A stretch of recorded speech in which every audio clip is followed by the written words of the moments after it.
हाँ, अभी तक वेव ऑप्टिक्स के फर्स्ट लेक्चर में हम लोगों ने पढ़ा न्यूटन्स कॉर्पस्कुलर थ्योरी। अच्छा, वहां पे हमारा जो मेन क्वेश्चन अराइज हो रहा था कि लाइट का नेचर क्या है और ये कैसे एनर्जी एक जगह से दूसरी जगह ले जाती है। तो न्यूटन की थ्योरी में भी हमने पढ़ा, तो इन दोनों क्वेश्चंस का आंसर हमें ठीक से नहीं मिला। अच्छा, इसके बाद क्या हुआ, मैक्सवेल ने अपनी थ्योरी दी इलेक्ट्रोमैग्नेटिक वेव्स की, ठीक है ना। तो इसमें इन्होंने ये बताया कि अगर हमारे पास, जैसे हम जानते हैं कि एक चार्ज पार्टिकल है और चार्ज पार्टिकल अगर रेस्ट में है तो ये इलेक्ट्रिक फील्ड क्रिएट करेगा, ठीक है। अच्छा, अब ये चार्ज अगर मूव करने लगा इसका मतलब इसके पास वेलोसिटी आ गई, तो मूविंग चार्ज हमारे पास मैग्नेटिक फील्ड प्रोड्यूस करता है, ये भी हम पढ़ चुके हैं। अच्छा, तीसरी कंडीशन ये आती है कि अगर हमारा चार्ज एक्सेलरेट कर रहा है, उसकी वेलोसिटी चेंज हो रही है, तो हमारे पास इलेक्ट्रिक फील्ड और मैग्नेटिक फील्ड दोनों वहां पे जनरेट होंगे।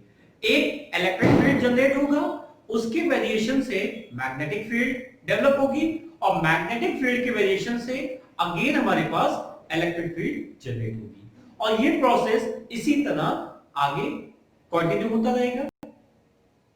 तो मैक्सवेल ने ये बताया कि लाइट का जो नेचर है, जो क्वेश्चन हमारे पास अनआंसर्ड था न्यूटन की थ्योरी में कि लाइट का नेचर क्या है, तो इन्होंने ये बताया कि लाइट हमारे पास इलेक्ट्रोमैग्नेटिक वेव है। इसका मतलब लाइट का जो नेचर हो गया वो इलेक्ट्रोमैग्नेटिक नेचर हो गया। अच्छा, दूसरा क्वेश्चन था कि लाइट एनर्जी कैसे एक जगह से दूसरी जगह ले जाती है, तो इन्होंने ये बताया जिस तरह से इलेक्ट्रिक फील्ड और मैग्नेटिक फील्ड, इलेक्ट्रोमैग्नेटिक वेव्स में हमारे पास टाइम वेरिंग इलेक्ट्रिक और मैग्नेटिक फील्ड ऑसिलेट करती रहती है, तो इलेक्ट्रिक फील्ड और मैग्नेटिक फील्ड के जो ये वेरिएशंस हैं यही एनर्जी को एक जगह से दूसरी जगह ले जाती है, ठीक है। तो दोनों क्वेश्चन का आंसर हमें यहां पे मिल गया कि लाइट का नेचर इलेक्ट्रोमैग्नेटिक है और एनर्जी इलेक्ट्रिक फील्ड और मैग्नेटिक फील्ड के ऑसिलेशन से ही आगे बढ़ती है। तो मैक्सवेल की थ्योरी के जो इंपॉर्टेंट पॉइंट्स थे वो ये था कि light is an electromagnetic wave. Light एक इलेक्ट्रोमैग्नेटिक वेव है, इसका मतलब ये हुआ कि इसके पास इलेक्ट्रिक फील्ड और मैग्नेटिक फील्ड को एग्जिस्ट करेगी। दूसरी बात इन्होंने कहा कि electromagnetic waves has variable electric and magnetic field. Electric field very कर रही है। इलेक्ट्रिक फील्ड कैसे वेरी करती है, ये अगर हम ग्राफ बना रहे हैं तो जीरो से मैक्सिमम गई, अगेन जीरो आई और ये नेगेटिव हुई। इसी तरह से हमारी मैग्नेटिक फील्ड वेरी करेगी और इस फॉर्म में इलेक्ट्रोमैग्नेटिक वेव्स प्रोड्यूस होती हैं। इसका मतलब लाइट के पास भी हमारे पास वेरिंग इलेक्ट्रिक और मैग्नेटिक फील्ड है।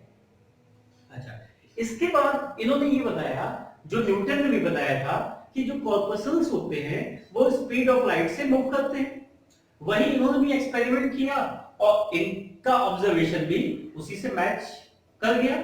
इसका मतलब इन्होंने कहा कि जो इलेक्ट्रोमैग्नेटिक वेव्स है वो स्पीड ऑफ लाइट से मूव करती है और ये देखा गया कि स्पीड ऑफ लाइट से मूव कर रही है और लाइट की भी स्पीड इतनी ही है।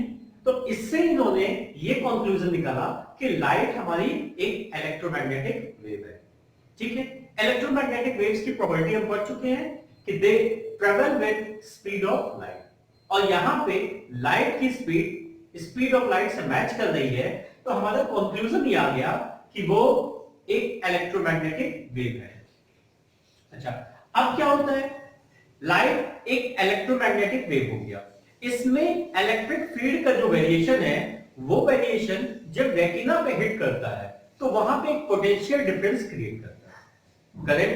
करंट एंटर हुआ और उसकी वजह से एक पोटेंशियल डिफरेंस क्रिएट हुआ और वो पोटेंशियल डिफरेंस जब हमारे ब्रेन में जाता है तो हमें लाइट का सेंस होता है या चीजें हमें दिखाई देती हैं। तो ये प्रॉपर्टी हो गई कि व्हेन the electromagnetic waves या light hits our retina, creates potential difference, enter our eye और या ब्रेन में जाती है आई के through and produce sensation which helps us to see things. ये सारी चीजें अभी तक लाइट के इलेक्ट्रोमैग्नेटिक नेचर को ही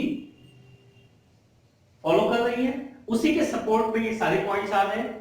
इसके बाद देखिए क्या होता है, इससे रिजल्ट हमारे पास क्या मिला, रिजल्ट ये मिला light has electric field. Light के पास इलेक्ट्रिक फील्ड है क्योंकि वो पोटेंशियल डिफरेंस क्रिएट कर रही है, जिसकी वजह से एक सेंसेशन हमें हो रहा है। तो इससे हम कह सकते हैं light is due to the variation of electric field. Electric field का जो वेरिएशन होता है वही हमारी लाइट है, उसी की वजह से लाइट है। तो ये तो इतने इंपॉर्टेंट पॉइंट्स हो गए। अच्छा, इनसे कंक्लूजन हमारा क्या निकला, कंक्लूजन ये निकला कि light is an electromagnetic wave. Light एक इलेक्ट्रोमैग्नेटिक वेव हो गई। अच्छा, अब हमने ये पढ़ा है कि अगर वेव है हमारे पास तो वेव की कुछ प्रॉपर्टीज भी होंगी, कुछ कैरेक्टरिस्टिक्स भी होंगी जो इसको होल्ड करना चाहिए। तो देखिए वेव हमारा क्या करता है, एनर्जी ट्रांसफर करता है, क्योंकि वेव के पास वेलोसिटी है तो मोमेंटम भी होगा और एनर्जी भी होगा। इसका मतलब अगर लाइट वेव है तो उसके पास एनर्जी भी है, स्पीड भी है। अच्छा, वेव है तो इसकी कुछ वेवलेंथ होगी, ठीक है, इसका मतलब इसके पास वेवलेंथ भी होगी और ऑसिलेशंस हो रहे हैं, इसका मतलब एक सेकंड में किसी नंबर के इक्वल उसमें ऑसिलेशंस होंगे, जिसको हम फ्रीक्वेंसी कहते हैं। इसका मतलब इसके पास फ्रीक्वेंसी भी है। फिर ये देखा गया कि ये जो हमारे पास वेव का नेचर है तो इसको हम कहते हैं क्रस्ट और इसको कहते हैं ट्रफ। तो ये क्रस्ट और ट्रफ भी फॉर्म कर रही है, ठीक है। तो इन सारी चीजों से हमारे पास एक रिजल्ट आया, मतलब ये सारी चीजें हमको सजेस्ट कर रही हैं that light is a form of wave. तो इन्होंने स्ट्रांगली इस बात को प्रूव किया कि लाइट के पास वेव नेचर होता है, या लाइट हमारी एक वेव है लेकिन इसके पास मास नहीं होता। ये इनकी थ्योरी थी और इन्होंने न्यूटन से आगे की चीजों को कुछ एक्सप्लेन किया। अच्छा, इस थ्योरी से इसके बाद एक आए हाइजन, उन्होंने इसके पॉइंट्स को कंसीडर किया और उन्होंने एक नई थ्योरी बनाई, एक नया अपना प्रिंसिपल दिया जिसको कहते हैं हाइजेंस प्रिंसिपल, ठीक है। उसके बारे में हम नेक्स्ट लेक्चर में डिस्कस करेंगे।